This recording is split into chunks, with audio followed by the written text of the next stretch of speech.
దేవుని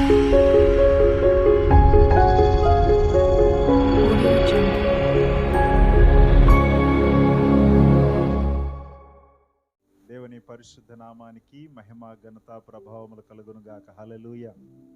అందరూ బాగున్నారు కదా? ప్రభు యేసుక్రీస్తు నామములో మీ అందరికీ శుభములు. ఆన్లైన్ సంఘ ఆరాధనకు ప్రేమపూర్వకమైన ఆహ్వానాన్ని తెలియజేస్తున్నాను. మీరున్న స్థలాల్లోనే కళ్ళు మూసుకుని ప్రార్థనలో ఏకీభవించండి. ప్రార్థనతో ఆరాధన ప్రారంభించుకుందాం. పరిశుద్ధుడైన మా తండ్రి, మా రక్షక, మీరు మా జీవితాల్లో జరిగిస్తున్న కార్యాలు, అద్భుతాలను బట్టి మిమ్మల్ని స్తుతిస్తున్నాం. గడిచిన కాలమంతయు నెమ్మది, క్షేమాన్ని, భద్రతను, కాపుదలనిచ్చారు మా ప్రభువా. ఈ ఉదయం నిన్ను స్తుతించడానికి, ఆరాధించడానికి, కీర్తించడానికి మేమందరము కలిసి ఏకీభవిస్తుండగా ఆత్మ నడిపింపు, అభిషేకం మాకు దయచేయండి. పాటల్లోనూ, వాయిద్యాల్లోనూ, ఆరాధనలోనూ మా ప్రభువా, వాక్య పరిచర్యల్లోనూ మీరు తోడుగుండి ఈ కార్యక్రమం ఆది నుండి అంతం వరకు మీరే మహిమ పొందమని ప్రార్థన చేస్తూ ఈ కార్యక్రమాన్ని మాకు ఆశీర్వాదకరంగా ఉంచుతున్నందుకు మిమ్మల్ని స్తుతిస్తూ యేసు నామములో ఈ ప్రార్థనలు అడుగుచున్నాము తండ్రి. ఆమేన్. ఆమేన్. Praise the Lord. ఎంతమంది సంతోషంగా ఉన్నారు? హల్లెలూయా. ఈ సమయంలో పాటలు పాడుతూ మనం ప్రభు నామాన్ని స్తుతిద్దాం. మన మధ్యలో సహోదరుడు ఉదయ్ ఉన్నాడు, బ్యాట్స్ ప్లే చేస్తున్నాడు. అలాగే మా మధ్య ఆస్టమ్ టీం ఉన్నారు, వారు వచ్చి పాటల్లో స్తుతి ఆరాధనలో నడిపిస్తారు. దేవుని నామానికి మహిమ కలుగును గాక. పాటలు పాడుతూ దేవుని నామాన్ని స్తుతించి మహింపరుద్దాం. అందరం ఏకీభవించి దేవుని నామాన్ని మహింపరుద్దాం. హల్లెలూయా. హల్లెలూయా. ఊహకు అందనిది, ఊహించలేనిది ఈ పాట పాడుతూ దేవుని నామాన్ని మహింపరుద్దాం. ఊహకు అందనిది, ఊహించలేనిది, ఉన్నతమైనది ఓ యేసుని ప్రేమ. ఊహకు అందనిది, ఊహించలేనిది, ఉన్నతమైనది ఓ యేసుని ప్రేమ. ప్రేమ, యేసు ప్రేమ, ప్రేమ, యేసు ప్రేమ, ప్రేమ, యేసు ప్రేమ, ప్రేమ, యేసు ప్రేమ.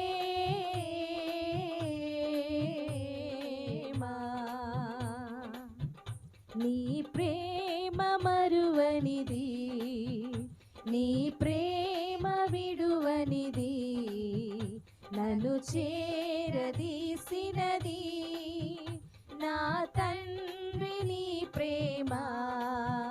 నీ ప్రేమ మరువనిది, నీ ప్రేమ విడువనిది, నన్ను చేరదీసినది నా తండ్రి నీ ప్రేమ. ప్రేమ, ప్రేమ, యేసు ప్రేమ, ప్రేమ, యేసు ప్రేమ, ప్రేమ, యేసు ప్రేమ, ప్రేమ, యేసు ప్రేమ.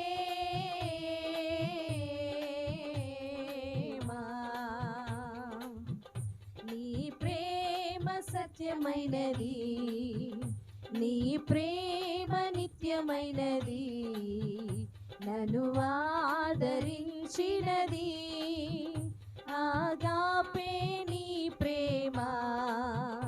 నీ ప్రేమ సత్యమైనది, నీ ప్రేమ నిత్యమైనది, నన్ను ఆదరించినది ఆగాపే నీ ప్రేమ. అందరం కలిసి పాడదామా? ప్రేమ, యేసు ప్రేమ, ప్రేమ, యేసు ప్రేమ, ప్రేమ, యేసు ప్రేమ, ప్రేమ, యేసు ప్రేమ.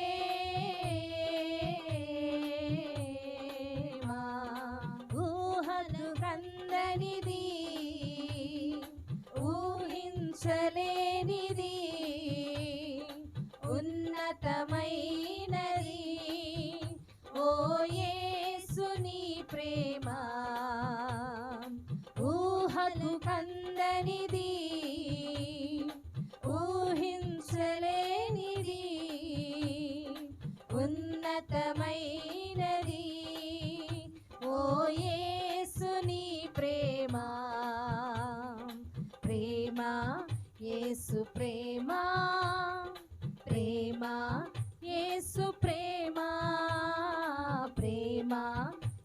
యేసు ప్రేమ ప్రేమ యేసు ప్రేమ.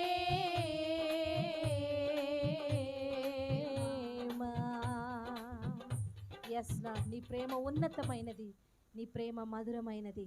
అటు నీ ప్రేమకై వందనాలు యేసయ్యా. హల్లెలూయా. మనందరము లేచి నిలబడి కొద్ది నిమిషాలు దేవుని నామాన్ని స్తుతించి ఆరాధిద్దాం. మనందరం కూడా మనస్ఫూర్తిగా రెండు హస్తాలు ఆయన వైపు చాపుతూ మహోన్నతుడైన దేవాది దేవుని నామాన్ని మహింపరుద్దాం. హల్లెలూయా. ప్రేమించదన్ అధికముగా ఈ పాట పాడుతూ దేవుని నామాన్ని మహింపరుద్దాం.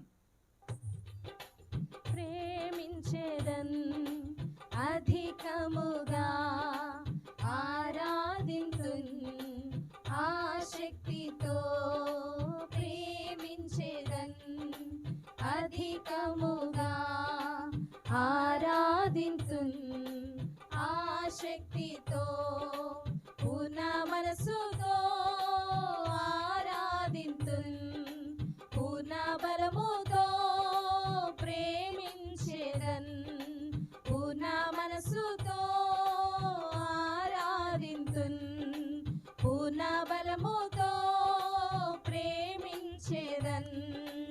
ఆరాధన ఆరాధన ఆరాధన ఆరాధన. ఏక స్వరముతో అందరము కలిసి పాడదామా? ఆరాధన ఆరాధన ఆరాధన ఆరాధన. ఎబినేజరే ఎబినేజరే ఇంతవరకు ఆదుకున్నావు. ఎబినేజరే ఎబినేజరే ఇంతవరకు ఆదుకున్నావు. ఇంతవరకు ఆదుకున్నావు నన్ను, ఇంతవరకు ఆదుకున్నావు. నిన్ను పూర్ణ మనసుతో ఆరాధింతున్ పూర్ణ బలముతో, ప్రేమించేదన్ పూర్ణ మనసుతో ఆరాధింతున్ పూర్ణ బలముతో, ప్రేమించేదన్. ఆరాధన ఆరాధన ఆరాధన ఆరాధన నీకే ఆరాధన ఆరాధన ఆరాధన. యెహోవా రాఫా స్వస్థపరచువాడా, యెహోవా రాఫా యెహోవా రాఫా స్వస్థపరచవే వందనమయ్యావెన్. యెహోవా రాఫా యెహోవా రాఫా స్వస్థపరచవే వందనమయ్యా స్వస్థపరచవే వందనమయ్యా. నన్ను స్వస్థపరచవే వందనమయ్యా. నిన్ను పూర్ణ మనసుతో ఆరాధింతున్ పూర్ణ బలముతో, ప్రేమించేదన్ పూర్ణ మనసుతో ఆరాధింతున్ పూర్ణ బలముతో, ప్రేమించేదన్. ఆరాధన ఆరాధన ఆరాధన ఆరాధన నీకే ఆరాధన ఆరాధన ఆరాధన ఆరాధన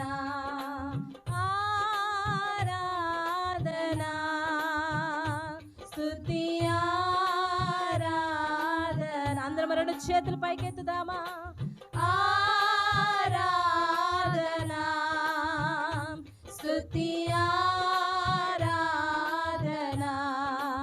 ఆరాధన స్తుతి ఆరాధన ఆరాధన స్తుతి ఆరాధన ఆరాధన స్తుతి ఆరాధన ఆరాధన స్తుతి ఆరాధన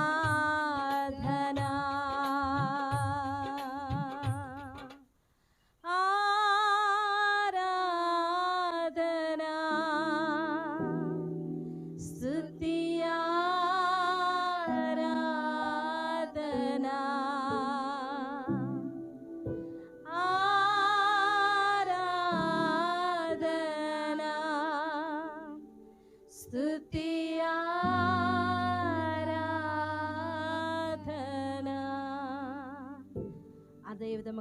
హస్తాలు ఆయన వైపు చాపి రాపాగా ఉండి మమ్మల్ని స్వస్థపరిచిన దేవా, షమ్మాగా మాకు తోడుని నడిపించిన వాడా, ఎబెనేజరా, ఎల్రోయి, నీకు వందనాలు చెల్లిస్తూ ఈ సమయంలో నిన్ను చేరి మహిమపరచడానికి, నిన్ను ఆరాధించడానికి, మేమున్న ఈ స్థలంలో చేరి నిన్ను కనపరచడానికి నువ్వు ఇచ్చిన భాగ్యాన్ని బట్టి నిన్ను స్తుతిస్తూ, ఎత్తిన ప్రతి హస్తమును బట్టి వందనాలు, పాడిన ప్రతి స్వరమును బట్టి నీకు వందనాలు చెల్లిస్తూ, పరిశుద్ధాత్మదేవని ఆత్మ సంచారం మా మధ్య ఉంచినందుకు స్తోత్రాలు చెల్లిస్తూ ఈ స్తుతులు మీకే సమర్పిస్తూ ఉన్నాము తండ్రి. ఆమేన్. చక్కని పాటలు, ఆరాధనలు మనం నడిపించబడ్డాం. ప్రభు నామానికి మహిమ కలుగును గాక. హల్లెలూయా. ఈ సమయంలో దేవుని వాక్యాన్ని కొద్ది సమయం మనం ధ్యానించుకుందాం. అందరూ బాగున్నారు కదా? మీ అందరూ బాగున్నారని మేము తలంచుచున్నాం. మీ కొరకు మేము ప్రార్థిస్తున్నాం. మీరు మా కొరకు ప్రార్థిస్తున్నందుకు ప్రత్యేకమైన ధన్యవాదాలు తెలియజేస్తున్నాను. ఈ ఉదయము దేవుని వాక్యాన్ని ధ్యానిద్దాం. పరిశుద్ధ గ్రంథము నుండి దానియేలు గ్రంథం 5వ అధ్యాయము 5వ వచనం. దానియేలు గ్రంథం 5వ అధ్యాయము 5వ వచనం.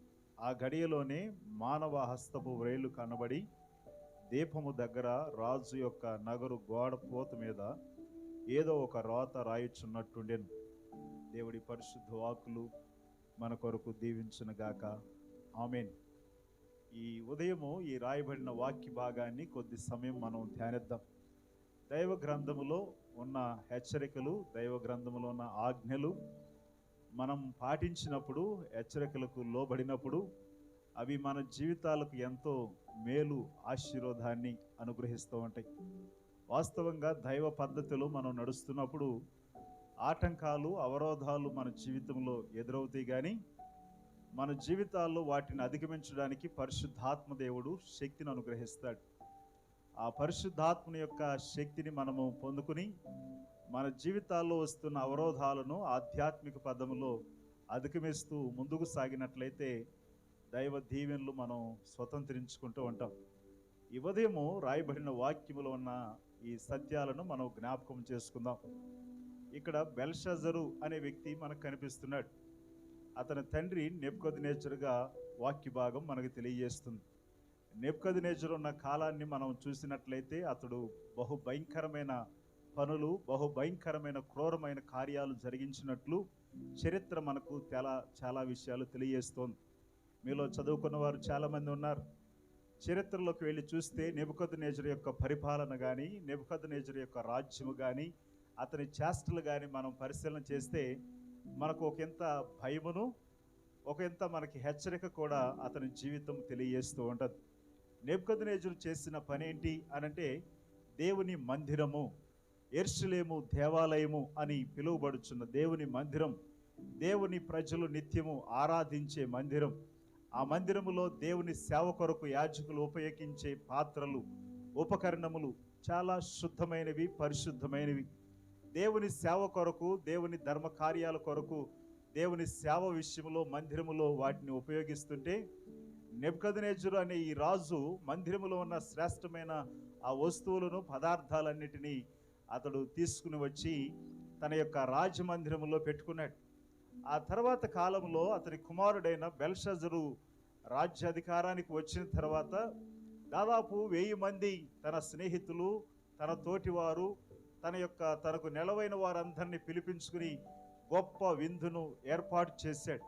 ఆ విందు అంగరంగ వైభవంగా జరుగుతుంది. ప్రజలందరూ తింటున్నారు, త్రాగుతున్నారు, చిందులేస్తున్నారు, గంతుతున్నారు, అరుస్తున్నారు.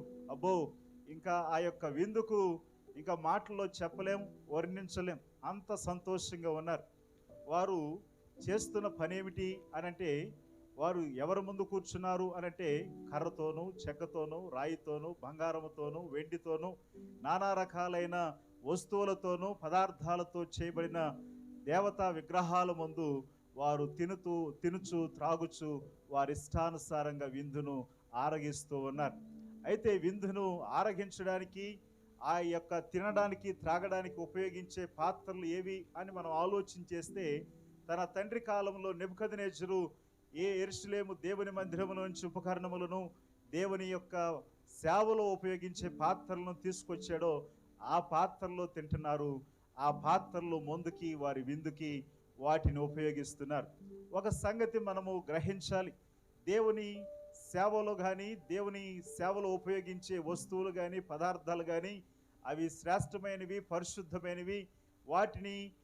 వాటి కొరకే, దేవుని మందిరము కొరకే ప్రతిష్ఠించారు. వాటి కొరకే ఉపయోగిస్తే ప్రజలకు ఆశీర్వాదము.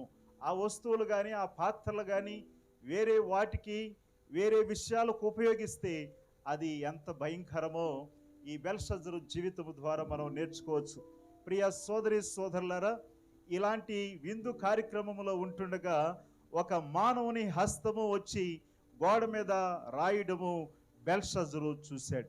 ఈ మానవుని హస్తము వచ్చి రాసింది ఏంటి అనంటే మెనే మెనే టేకెల్ ఉపార్సెన్ అనే మాట రాసింది. అది 2 భాషల్లో రాయబడిన లైన్. 2 భాషల్లో అది రాయబడింది. ఒకటి హీబ్రూ, మరొకటి గ్రీకు. ఈ లేఖన భాగాన్ని మనం ఆలోచన చేసినట్లయితే మెనే మెనే టేకెల్ ఓపార్సెన్. అయితే ఈ యొక్క భాషలకు లేకపోతే ఈ రాసిన రాతకు అర్థము తెలియక ఆ రాజ్యంలో చాలామంది వ్యక్తులను ఈ యొక్క బెల్షస్సరు అడిగాడు. చాలామంది వ్యక్తులు ప్రయత్నించారు కానీ దాని భావము చెప్పలేకపోయారు. అయితే దాని భావము చెప్పలేక చాలామంది మదన పడుతూ ఉన్నారు. ఇటువైపు బెల్షస్సరు అనే వ్యక్తి అయితే గుండె జారినంత పని అయిపోయింది. తన కీళ్ళన్నీ ఒకసారి ఊడిపోయినంత పని అయింది. ఏమవుతుందో, ఏమి జరుగుతుందో అనే పరిస్థితి. అవును కదా, మన జీవితంలో అర్థం కాని ప్రశ్నలు ఎదురైనప్పుడు, మన జీవితంలో మనకి తెలియని విషయాలు మనం ఎదుర్కొంటున్నప్పుడు, మన జీవితాల్లో నిరాశ, నిట్టూర్పు, అంతకు మించి భయము మనము కలిగి ఉంటాము. అది ఎలా ఉంటుంది అనంటే, ఇంకా నా జీవితం అయిపోయింది, నా జీవితంలో నేను ఇంకా ఏమి సాధించలేనేమో, రేపు బ్రతకనేమో అనే పరిస్థితులు ఎదురవుతూ ఉంటాయి. అలాంటి స్థితిలో గుండా బెల్షస్సరు వెళుతున్నాడు. అయితే దానియేలు అనే వ్యక్తి ఉన్నాడు. దానియేలు గురించి మీ అందరికీ తెలియందేమీ కాదు. అయినప్పటికీ దానియేలు గురించి మీకు తెలియజేస్తూ ఉన్నాను. ఎందుకంటే దానియేలు దైవ దర్శనం కలిగిన వ్యక్తి. దానియేలు శ్రేష్టమైన బుద్ధి కలిగిన వాడు. దానియేలు దేవుని జ్ఞానాన్ని కలిగిన వాడు. దానియేలు దేవుడు తనని దర్శిస్తూ ఉండేవాడు. దేవునితో దానియేలు మాట్లాడే అనుభవం కలిగి ఉన్నాడు. దానియేలు గ్రంథాన్ని 6వ అధ్యాయం 9, 10 వచనాలు మనం చదివినట్లయితే ఆ లేఖనాల్లో రాయబడిన మాట యథాప్రకారము రోజుకు 3 మారు ప్రార్థించే అలవాటు కలిగిన వ్యక్తి దానియేలు. ప్రార్థించే వ్యక్తులు దేవునితో మాట్లాడుతున్నారు. దేవుని స్వరాన్ని వారు వినగలుగుతున్నారు. అయితే దానియేలు చెప్పిన మాట ఏమిటి అనంటే, ఇది దేవుడు ద్వారా, దేవుని జ్ఞానము ద్వారా దీని దర్శన భావాన్ని నేను మీకు తెలియజేస్తానని చెప్పి దానియేలు ఆ దర్శన భావాన్ని తెలియజేశాడు. ఆ దర్శన భావం ఈ రీతిగా ఉన్నది. అయితే ఈ దర్శన భావం వింటున్నప్పుడు మన జీవితాల్లో ఏవైనా తక్కువలు ఎక్కువలు ఉంటే, మన జీవితాల్లో ఏవైనా సరిచేసుకోవలసినవి ఉంటే అవి వాక్యం వినేటప్పుడే సరిచేసుకుని వాక్య అనంతరము సరైన డెసిషన్ చేయడానికి మీకు చాలా ఉపయోగకరంగా ఉంటుంది. దేవుని స్తోత్రం, హల్లెలూయా. అందరు ఇక్కడ ఉన్నారు కదా. దేవుని మహాకృపను బట్టి ఈ ఉదయకాల సమయంలో దానియేలు ఆ దర్శనాన్ని ఎలా వివరించాడో వాక్య భాగంలో కొన్ని మాటలు మనము జ్ఞాపకం చేసుకుందాం. మెనే అనే మాట, మెనే మెనే టేకెల్ ఉపార్సెన్ అనే మాట. దాన్ని మెనే అనంటే దేవుడు నీ ప్రభుత్వ విషయంలో లెక్క చూచి ఉన్నాడు, దాని లెక్కను ముగించనై ఉన్నాడు. దేవుడు నీ ప్రభుత్వ విషయంలో లెక్క చూశాడు, దానిని ముగించనై ఉన్నాడు. లెక్క చూడడం అయిపోయింది, దాన్ని ముగించడం కూడా జరుగుతుంది. కాబట్టి జాగ్రత్తగా ఉండు అని చెప్పి బెల్షస్సరును దానియేలు భక్తుడు హెచ్చరిస్తున్నట్లు మనం చూస్తున్నాము. మన దినములు, అలాగే మన వెంట్రుకలు, మన పరిస్థితులు, మన స్థితిగతులు దేవునికి తెలియనివేమి కావు. ప్రతి ఒక్కటి ఆయన ఎరిగి ఉన్నాడు. ప్రతి దానిని ఆయన లెక్కిస్తున్నాడు. ప్రతి దానిని ఆయన చూస్తున్నాడు అన్న స్పృహ, స్పర్శ అనేది మానవులు కోల్పోతే దైవ ఉగ్రతకు పాత్రులు కావలసిందే కదా. ఈ ఉదయము దేవుని వాక్యం మనకు చెబుతున్న సత్యం ఏమిటి అనంటే, భూమి మీద నీ దినములు సంపూర్తి అయిపోయినాయి, నీ ప్రభుత్వము పరిస్థితి అయిపోయింది, ఇంకా నీవు లెక్క చూసుకోవాల్సిందే, ఇంకా నీ పరిస్థితి అయిపోయింది, నువ్వు ముడుచుకుని ఇంటికి వెళ్ళాల్సిందే అని చెప్పి దానియేలు బెల్షస్సరును హెచ్చరిస్తున్నాడు. వాక్య భాగం ఒక మాట తెలియజేస్తుంది కదా, మనుషులు పలుకు వ్యర్థమైన ప్రతి మాటను గూర్చి విమర్శ దినమున లెక్క చెప్పవలసి ఉన్నది అనే మాట. విమర్శ దినమున ప్రతి మనిషి వారి మాటలు, వారి క్రియలు ప్రతి ఒక్కటి లెక్క చెప్పవలసిన వారై ఉన్నారు.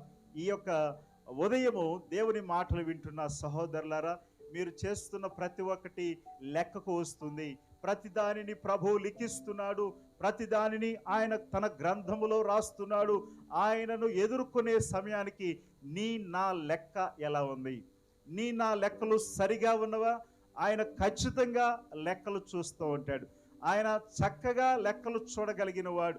మనకి తెలివైన మ్యాథమెటిక్స్ లెక్చరర్స్ కానీ టీచర్స్ కానీ ఉన్నారనుకోండి, వారి తాత లాంటి వాడు దేవుడు అనమాట.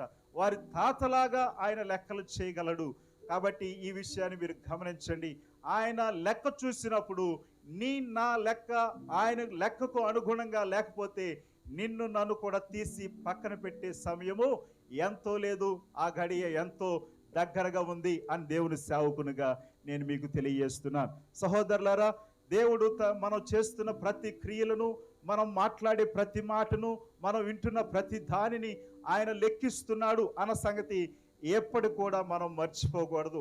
వాక్యము చెప్పే మాట ఏమిటంటే, పరిశుద్ధ గ్రంథం చెప్పే ప్రకారం తాను జరిగించిన క్రియలు చొప్పున అవి మంచివైనను సరే చెడ్డవైనను సరే ప్రతి దానికి, దేహముతో జరిగించిన ప్రతి దానికి విమర్శ దినమున మనుషుడు లెక్క చెప్పాలి అని దైవ గ్రంథం మనకి చక్కగా బోధిస్తూ ఉన్నది.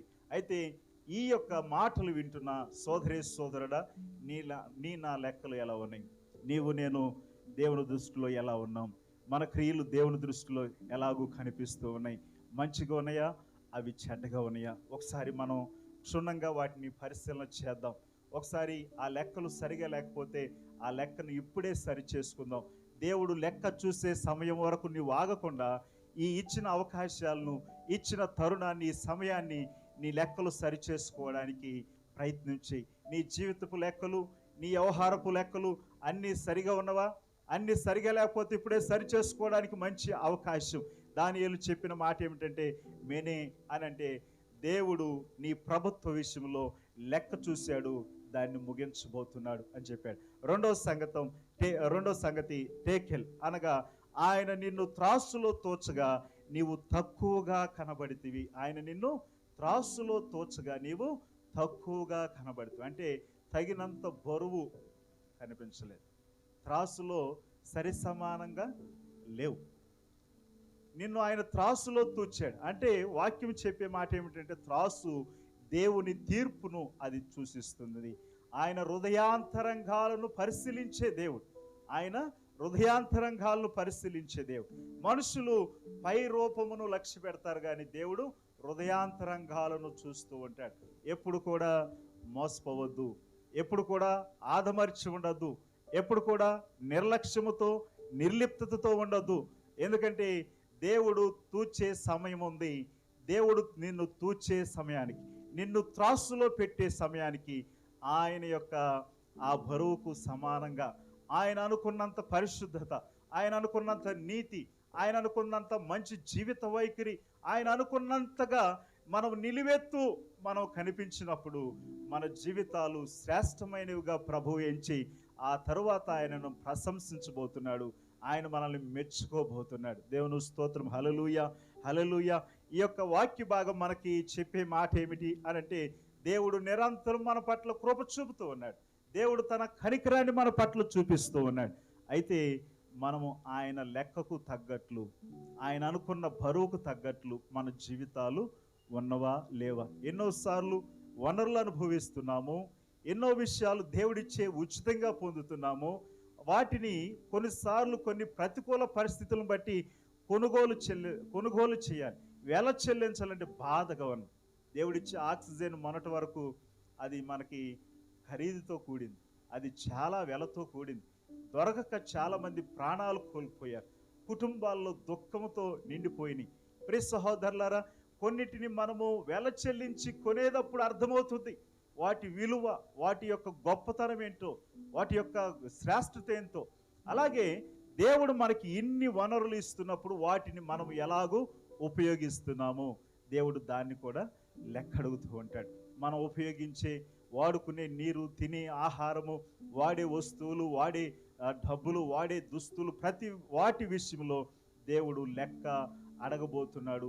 దేవుడు త్రాసులో పెట్టి నిన్ను నన్ను తూయబోతున్నాడు. వాక్య భాగం చెబుతున్న ప్రకారము నిన్ను త్రాసులో తోచగా నీవు తక్కువగా కనబడ్డావు బెల్షజరు అని చెప్తున్నాడు.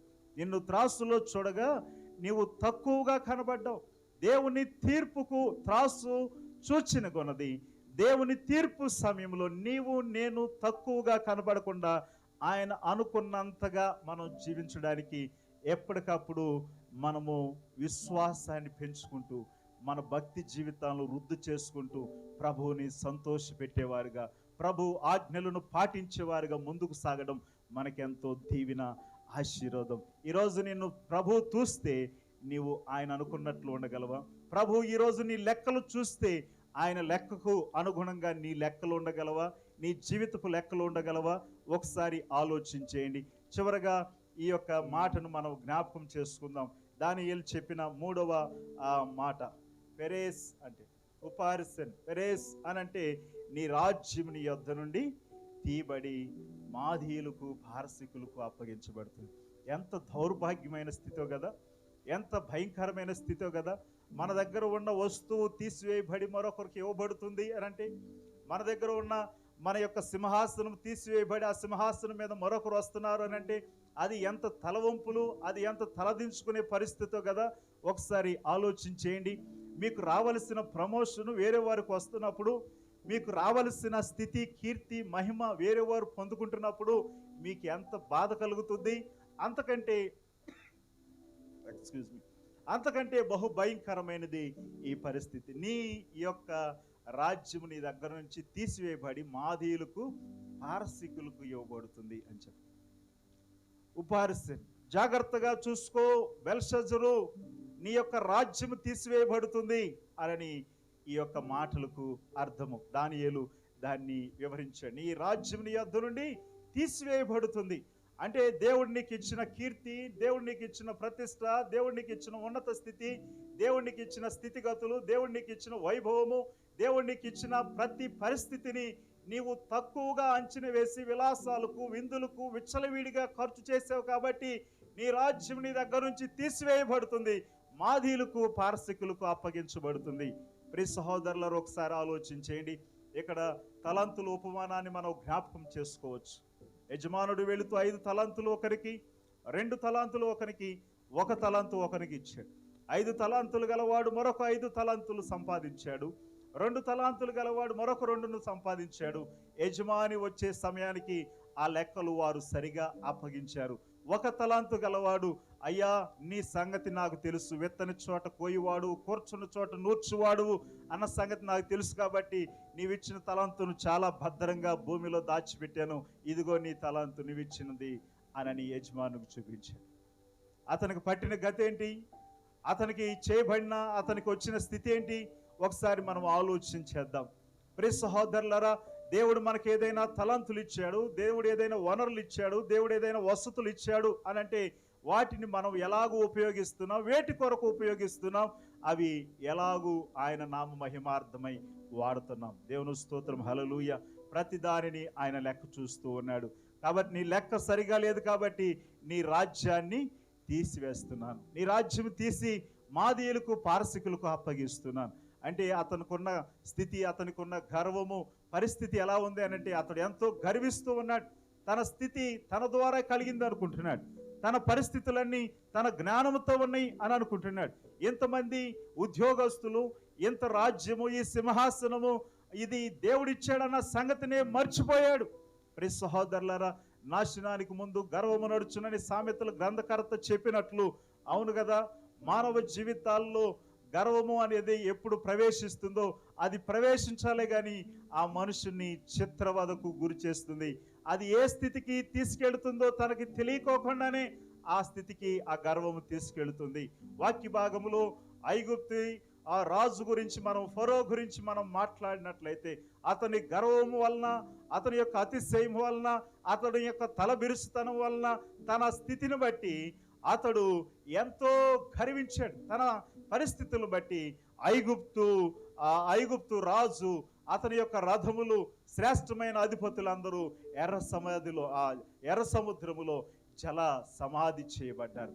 ప్రియ సహోదరులారా, మన యొక్క గర్వము మన తోటి వారిని కూడా అంతమొందిస్తుంది. ఆ సంగతి మీకు తెలియదా? మన గర్వము మన కుటుంబాన్ని కూడా నాశనం చేస్తుంది. ఆ సంగతి మీకు తెలుసు కదా.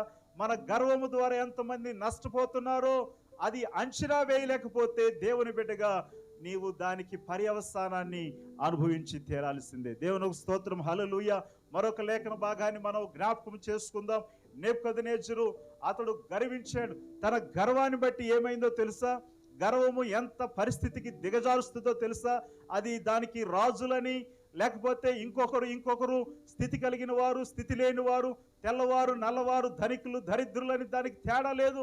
అది మనుషుల్లో ప్రవేశించాలే గాని ఈ నెబుకద్నెజరు అది ఏం చేసిందో తెలుసా?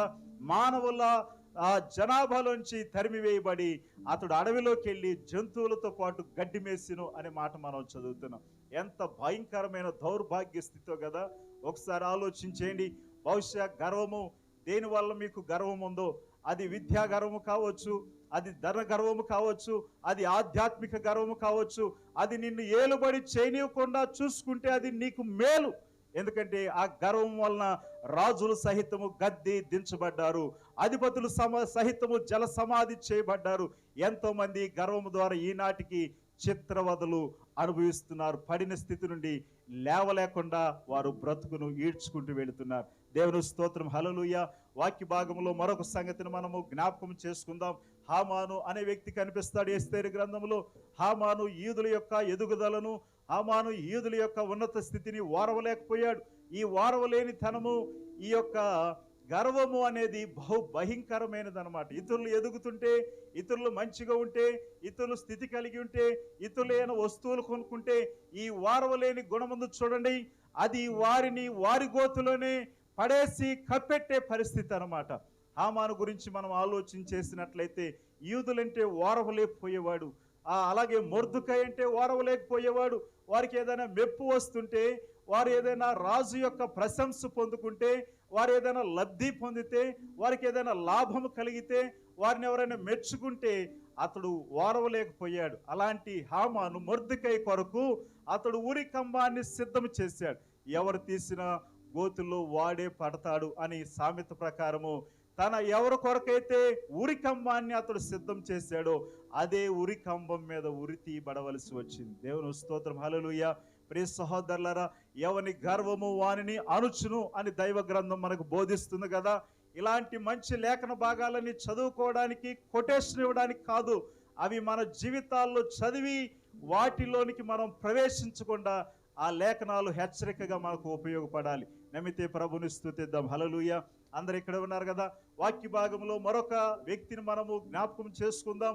ఇశ్రాయేలీలందరూ మంచి రూపము కలిగి ఉన్నాడు, మంచి దేహదారుఢ్యము కలిగి ఉన్నాడు, మంచి స్థితిగతులు కలిగి ఉన్నాడు, మంచి ఆ రాజుగా ఏలుబడి చేయగలడని పై రూపాన్ని చూసి అతనే రాజు, అతనే కావాలి అని చెప్పి ప్రవక్త అయిన సమూయేలు దగ్గర మొరపెట్టారు. సమూయేలు దేవుని సన్నిధికి వెళ్ళి ప్రార్థించినప్పుడు, సరే వారి ఇష్టానికి వదిలేసి అతన్నే అభిషేకించు, కానీ అతని వల్ల ఎలాంటి ప్రమాదం ఉందో కూడా చెప్పు అని సమూయేలుతో చెప్తాడు. ఆ విషయాలు చెప్పినప్పటికి కూడా ప్రజలు వినలేదు. అతనే మాకు రాజు కావాలి అని అన్నారు. అంటే యేసుక్రీస్తును ఎవరు కావాలి మీకు అని అన్నప్పుడు యేసుక్రీస్తును సిలువేసేటప్పుడు బరబ్బా బరబ్బా బరబ్బా అని కేకలు వేశారు. వారి కేకలే గెలిసిను అని చెప్పి గ్రంథకర్త రాస్తా ఉంటాడు. అయితే వీరి కేకల ప్రకారము దేవుడు సమూయేలును అభిషేకించమని చెప్తాడు. ఆ రాజు ద్వారా ప్రమాదం ఏంటో కూడా చెప్తాడు. కొన్నిసార్లు మన ప్రార్థనలు ఎలా ఉంటాయంటే ఇస్తావా ఇవ్వవా అన్నట్లు ఉంటాయి అన్నమాట. దేవుడు ఇస్తాడు, కానీ అది మనకు ఉపయోగమా కాదా, అది ఏ సమయంలో ఇస్తే ఉపయోగమో దేవునికి తెలుసు, కానీ ఇప్పుడే కావాలి అని అనుకుంటాం. అది కొన్నిసార్లు ఆశీర్వాదం కావచ్చు, కొన్నిసార్లు నీ జీవితంలో అనర్థాలకి కారణము కూడా కావచ్చు. ప్రియ సోదరి సోదరులారా, ఈ రాజు ఇశ్రాయేలుకు మొదటి రాజుగా ఎన్నిక చేయబడ్డాడు, అభిషేకించబడ్డాడు, సింహాసనాన్ని అధిష్ఠించాడు. అతడు దిగడానికి ఎంతో కాలం పట్టలేదు. ఎందుకు అతడు దిగిపోయాడంటే అతని జీవితంలో గర్వము, అతడు ఎవరి ద్వారా ఎన్నిక చేయబడ్డాడు, ఎవరి ద్వారా అభిషేకించబడ్డాడు, ఎవరి ద్వారా ఈ స్థితి కలిగిందో అతడు మర్చిపోయాడు.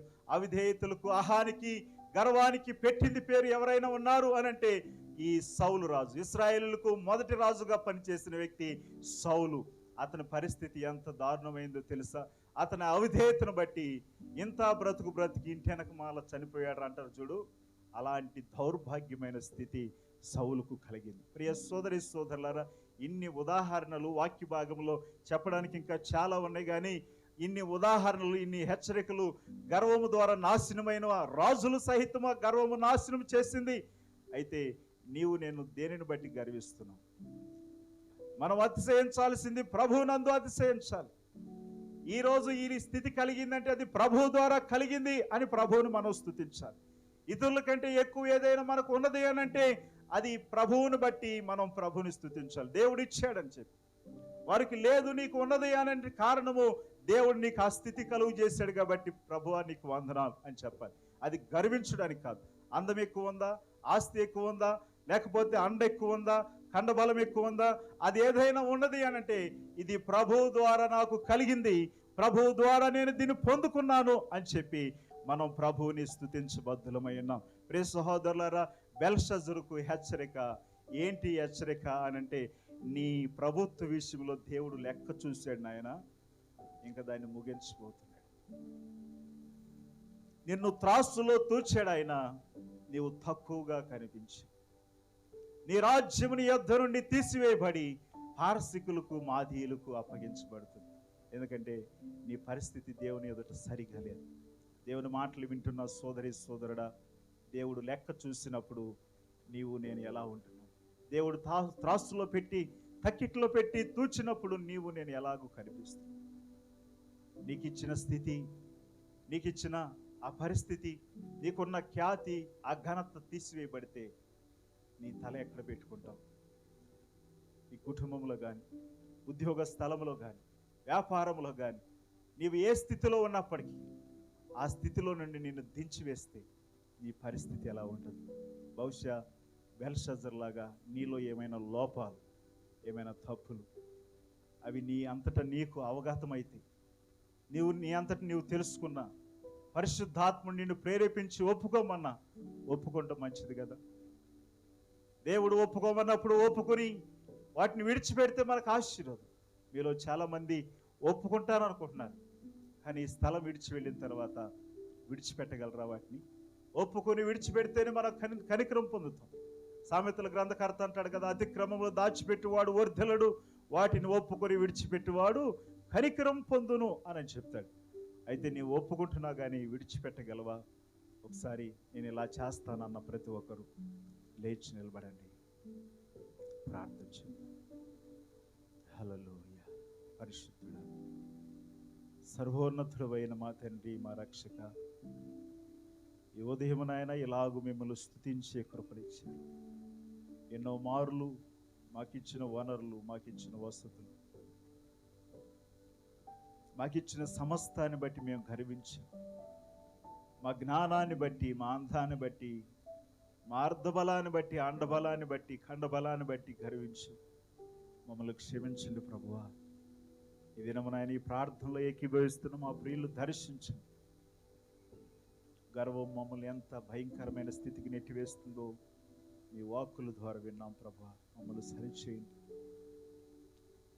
మీరు ఇచ్చిన సమయంలోనే మా జీవితాలు సరిచేసుకుని మీ లెక్కకు మా లెక్కలు సరిపోనట్లు, మీరు తోచగా మేము మీరు అనుకున్న స్థితిలో ఉండగలిగినట్లు, మాకిచ్చిన ఖ్యాతి, మాకిచ్చిన ఘనత, మాకిచ్చిన కీర్తి మా దగ్గర నుంచి తీసివేయబడక మునిపే అవి ఇచ్చింది మీరే అని గుర్తించి వాటిని కాపాడుకుంటూ మీ నామ మహిమార్థమై వాటిని ఉపయోగించగలిగినట్లు సహాయం చేయండి. నీ శక్తిని, నీ బలమును మా అందరికి అనుగ్రహించమని ప్రార్థిస్తూ యేసు నామములో ఈ ప్రార్థన మనవులు అడిగి పొంది ఉన్నాము తండ్రి, ఆమేన్. మన తండ్రి అయిన దేవుని దయ, కుమారుడైన యేసుక్రీస్తు కృప, పరిశుద్ధాత్మ యొక్క అన్యోన్య సహవాసము సన్నిధి ఇప్పుడు ఎల్లప్పుడూ సదా మన కుటుంబాలకు తోడై నడిపించును గాక. ఆమేన్, ఆమేన్, ఆమేన్. God bless you all.